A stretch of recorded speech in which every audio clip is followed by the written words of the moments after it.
اور 2013 میں اسی رابطہ کمیٹی میں کو جو کہ وہ گراؤنڈ پر کام کرتی تھی، الطاف ہی کے لیے کام کرتی تھی، اس کو اتنا بے عزت کیا کہ مصطفیٰ کمال چھوڑ کر چلے گئے، اور آج نتیجہ کیا ہے کہ الطاف کو ہی سب سے زیادہ مصطفیٰ کمال نے نقصان پہنچایا ہے۔ اچھا، ایک اور ٹویٹر پہ ویڈیو تھی جو مجھے نہیں ملی ہے، جس میں ایم کیو ایم کے لیڈر حیدر عباس رضوی صاحب سے سوال کیا ہے وسیم بادامی نے کہ جی کراچی میں جو سیٹیں ہیں اس پہ کس قسم کا سوال ہے، کہ جس پہ حیدر عباس رضوی نے جواب دیا ہے کہ کراچی میں قومی اسمبلی کی 45 سیٹیں ہونی چاہیے۔ ٹھیک ہے، میں حیدر عباس رضوی سے سوال کرنا چاہوں گا آپ لوگوں کی توسط سے کہ تم نے اتنے آسانی سے بیٹھ کر یہ کہہ دیا کہ 45 سیٹیں ہونی چاہیے، لیکن جب کراچی والے تمہیں اسمبلیوں میں بھیجتے رہے، 35 سال بھیجا ہے، تو تم نے وہ 45 سیٹیں لینے کے لیے کیا کیا؟ تم پہلے یہ کہتے رہے کہ ہمیں اپنے سندھ کے لیے یہ چاہیے، اپنے سندھ کے لیے یہ چاہیے، تمہیں ووٹ صرف کراچی دیتا ہے، مگر تم اپنے سندھ کی بات کر کر کے تم نے 18ویں ترمیم کا چھرا مہاجروں کے اور کراچی کے پیٹ میں گھونپ دیا۔ اب تم پھر یہ لفاظی کر رہے ہو، اگلی نسل کو جھوٹ بول رہے ہو، تمہارا کیا کردار ہے؟ سوال یہ پیدا ہوتا ہے۔ ٹی وی پروگرام میں آ کر یہ لمبی لمبی باتیں کرنا، اور یہ ٹی وی اینکرز بھی جو ہیں یہ اسٹیبلشمنٹ کے کہنے پہ ان لوگوں کو بلاتے ہیں، اگر یہ مجھ جیسے لوگوں کو بلائیں تو میں ایم کیو ایم کا پوسٹ مارٹم کر دوں۔ حیدر رضوی کے سامنے مجھے ایک بار بٹھا دیجئے، آپ مجھے بتائیے، میں پھر ان کی جو چرب زبانی ہے اس کا پورا پوسٹ مارٹم کر کے دکھاؤں کہ تم نے ابھی حال میں مصطفیٰ کمال کی قیادت میں، خالد مقبول کی قیادت میں، تم نے پھر سندھ کے نسل پرستوں کے ساتھ کمپرومائز تم نے کیا ہے اس موجودہ مردم شماری پہ۔ تمہیں کون روکتا ہے کہ تم سیاست ترک کر دو؟ سیاست تمہارے بس کی بات نہیں ہے۔ تم کراچی کو تباہ کر رہے ہو کمپرومائز کر کر کے تم کراچی کو تباہ کر رہے ہو، تم ذمہ دار ہو۔ یہ اپنی جو تم نے ٹھیکہ لے لیا ہے کہ کراچی پہ صرف ایم کیو ایم ہی جو ہے وہ معاملہ طے کر سکتی ہے، غلط ہے۔ تمہیں اسٹیبلشمنٹ نے دلال بنا دیا ہے، جیسے کہ کسی کوٹھے پر معصوم بیگناہ بچیوں کو زبردستی لا کر ایک میڈم بٹھا دی جاتی ہے، جو ہم فلمیں دیکھتے ہیں۔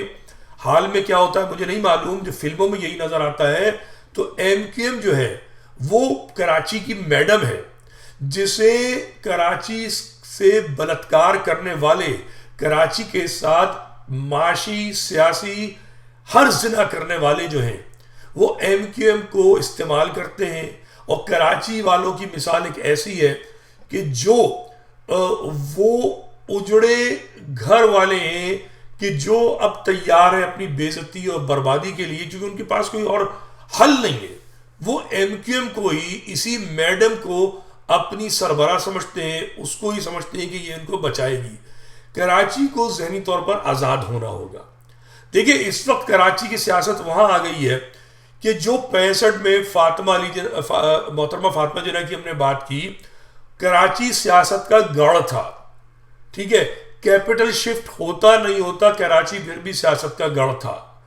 ہوا کیا ہے، اس سیاست کے گڑھ کو تاراج کیا گیا ہے، ایم کیو ایم بنا کر۔ ایم کیو ایم جو ہے اس نے کراچی کو ایک بھکاری کی پوزیشن پہ لا کے کھڑا کر دیا ہے، اور جو کراچی کے لوگ ہیں وہ عقیدت مند ہیں۔ اس وقت ایم کیو ایم کے بانی اور قائد کے، میں اسے سوال کرتا ہوں کہ آپ کو محبت کی وجہ کیا ہے؟ ایسا کیا دیا ہے؟